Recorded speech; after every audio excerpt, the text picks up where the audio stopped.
Hello everybody, my name is Trevor Lee and I'm here in this video to share with you 8 common mistakes that business presenters make. And that could be you. You may have witnessed them in action. Whatever they are, I'm going to share them with you. And hopefully then next time you do a business presentation, you will avoid them. Right, let's get cracking. So the first one is you focusing on you. Okay. And what I mean by that is you just spend the time thinking about yourself, talking about yourself. And everything seems to be about you rather than on your audience. So if it's focused on you and it's not on your audience, that's going to be a problem. All right. And lots of people do that at the start of their presentation in particular. So don't focus on you. Focus on your audience. That's really, really important. Number 2 is people put too many words on their slides. How many times have you seen these complicated slides with too many words on, with too much detail on? And then worst case scenario, you end up saying to your audience, oh, can you all see this? Okay.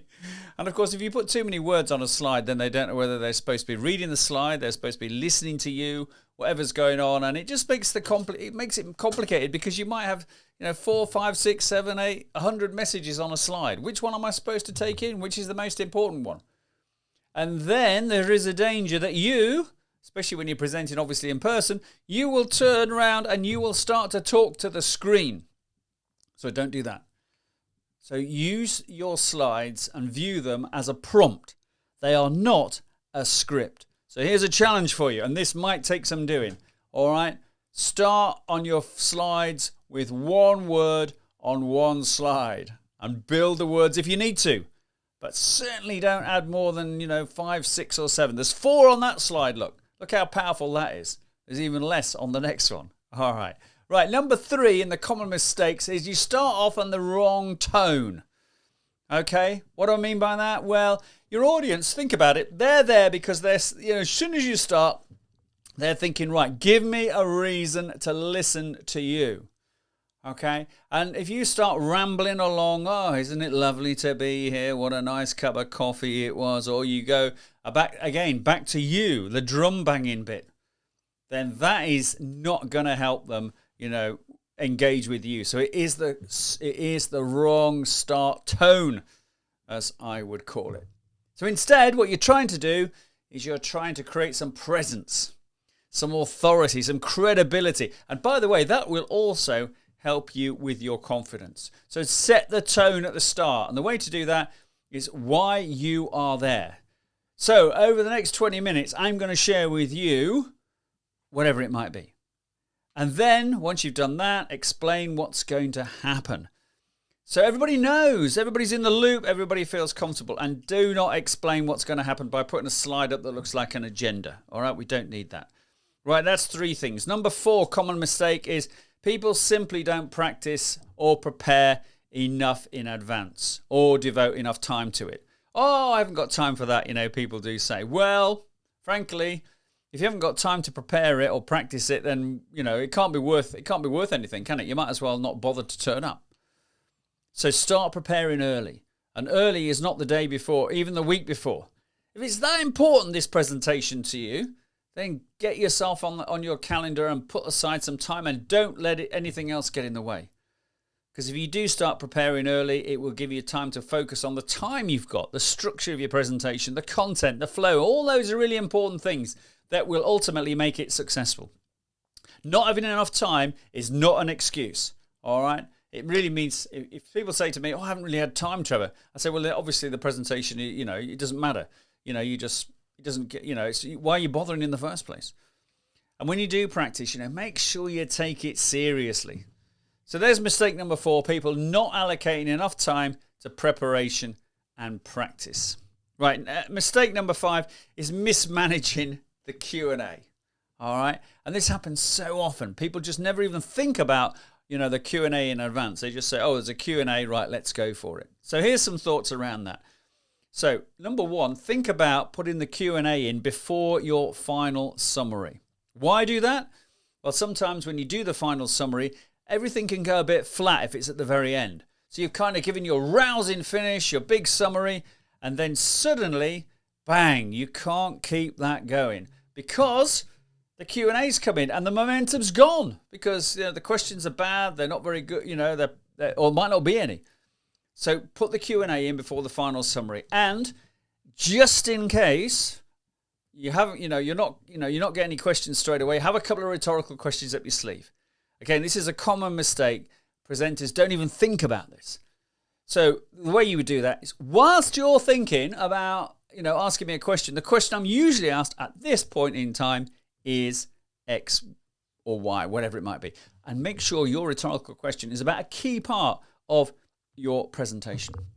The other mistake that presenters make when they're doing a Q&A is that when they get asked a question, they spend too long answering it. All right, the first question in particular. Don't do that. There's probably a lot better questions coming up. Keep your answers brief. If you don't know the answer, I don't know the answer. I'll find out. I'll contact you later.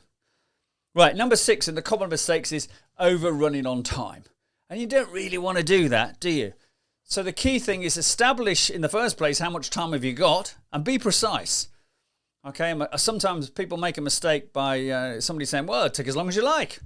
Of course, they don't really mean that, do they? So agree how long you've got. Agree whether that includes the Q&A. So there's no surprises. And then you can practice your presentation. And the way, in my view and my experience and the people I work with to avoid overrunning on time is when you do practice your presentation, make sure you deliver it in these time parameters. So that's 80 to 85% of the total time that you've been allocated. So for example, you've got a 20-minute presentation. In practice, 16 to 17 minutes. Right, that's 6 common mistakes. Number 7 of our 8 in this short video is this, and that is not using your voice. People forget how important the voice is and all the different things you can do with it. Because you can change the speed, slow it down. You can emphasize something. You can up the volume and use the power of the pause. Okay. And of course your voice might add a bit of humor to it as well. But it is such an important tool when you are delivering your presentation. So, just make sure you understand that and you practice it as well. So when you're practicing your presentation, don't just go, oh, right, okay, point A, point B, yeah, good. Practice as though you're delivering it. And finally, on the use of the voice, if you're delivering in person and they say, oh, yeah, we've got a microphone, do you want to use it? Say yes. All right. There's an amazing amount of people out there who think their voice is so much more powerful than it really is. Now, I've got quite a powerful voice, but I would still use a microphone. And those people who reject a microphone are usually the ones that immediately they start presenting, people go, oh, I'm sorry, I can't hear you. Now, clearly, if there's 4 or 5 people in the room, you don't need a microphone. But if there's 40 people in the room, you need a microphone. So use it. Find out in advance which one you're going to use. So, common mistake. People underestimate the power of their voice. Right, number 8 is not learning to present virtually. Okay, now, since COVID, of course, we've all done far more online virtual presentations than ever before. And in the early days, when we were all starting to do this, we could get away with not being very good, or oh, what button do I press now, or sorry, I've lost that, or that's not supposed to be. Not anymore, ladies and gentlemen, not anymore. You need to learn how to deliver virtually. Because it's a poor excuse to say, oh, I'm not used to using Zoom or Teams or whatever it is. The expectation now is that you're as good virtually as you are in person. So simply learn how to do that. It will make a big difference.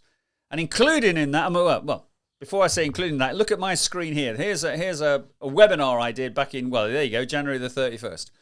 Be that confident presenter. So, look at that. Look at the setup I've got there. Forget the Rode bit on the left. That's nothing to do with it. I've got my plug-in microphone, which, that USB, it's this one, actually. This one. I'm not actually using that one right now to record this. But then you can see I've got on the second screen, I've got the poll, I've got the participants, I've got the questions, all that sort of stuff all ready to go. I've put some notes around the screen, who might be there. I've put myself some questions. And on my iPad, which I've got here now as well, look, there we go. Can you see that? I've got the slides that are coming up. So it means a little glance down, I don't really lose eye contact with the camera, and I know exactly what's coming up next as well. So learn how to deliver virtually, be prepared so that you're comfortable using the Q&A, the chat, and you explain how the interaction's going to work and all that sort of stuff. And you practice staying in touch with your audience, because that's really important when you're delivering virtually. It's a different skill when you're delivering virtually, because in person you can use eye contact, you can wander around the room. Virtually, you can't do that. Not easily. You're there like I am now, just in front of the camera. Okay? So you've got to learn how to interact with your audience and deliver virtually using the kit as well. So there you go, folks. 8 common mistakes that business presenters make. So I hope next time you present, you can avoid all of those. All right? And if you think, oh, yeah, 1 or 2 of those I definitely do right now, well, get rid of them. And it will make a difference to your presentations. Now, what I would say, of course, is if you want to be a standout presenter, you've got to keep learning. So there's a couple of ways I can help you with that. First of all, my podcast, Better Presentations, More Sales, every Monday. It's on Spotify, Apple Podcasts, Podcast Addict, wherever there's podcasts, it will be.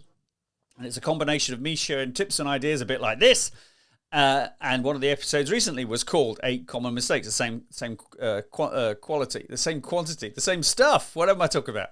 And also, I've got a book out, 7 Steps to Successful Presentations. That's on Amazon, your local Amazon, wherever you happen to be. And here's the key bit. Every proceeds, all the royalties that I receive from Amazon go to the local Children's Hospice Southwest here in the UK. So I've been raising money for them for the last 2, 3, 4 years or whatever. So every time I sell a book and I get about £5 for each book sold, then that will go to the Children's Hospice Southwest. And trevorjlee.com is where you will find me and my website and some great stuff on there as well. And I'm also very delighted to say that I now have onlinepresentationcourses.com, which is a separate website where I've got 4 as I record this, and there's probably more by the time you get to the site. 4 courses to help you with your presentation skills. The main course is called Transform Your Business Presentations. And it's got a lot of stuff. Now, it says 47 lessons on there, but that's because those lessons are split into video like this, which I call video voice or voiceover slide video. You've got audio versions of them. You've got checklists. You've got summary notes. And you've got PDF of the slides as well. And I'm going to walk you through my 7 Ps model, and that will help you learn in your own time how to deliver great presentations and be successful at them as well. And astonish your colleagues when you turn up. Because you've been on this course, no one knows you've been on it because you've done it in your own time, at your own pace, and it has transformed the way you present. And if you're lucky enough to be one of the first 25, I think it is, to go onto the site, you can use that code, 7steps50, and you will get 50% off. Simple as that. So if you put the code in and it doesn't work, then I'm sorry, you haven't made the first 25. But nevertheless, it'll be still great value. So there we go, folks. A short video, 8 common business mistakes that business presenters make. I hope that's been useful to you and that you have now made a pledge to avoid any of these mistakes when you next deliver your business presentation. Good luck with that. Go and enjoy it and don't make those common mistakes. Thanks for watching.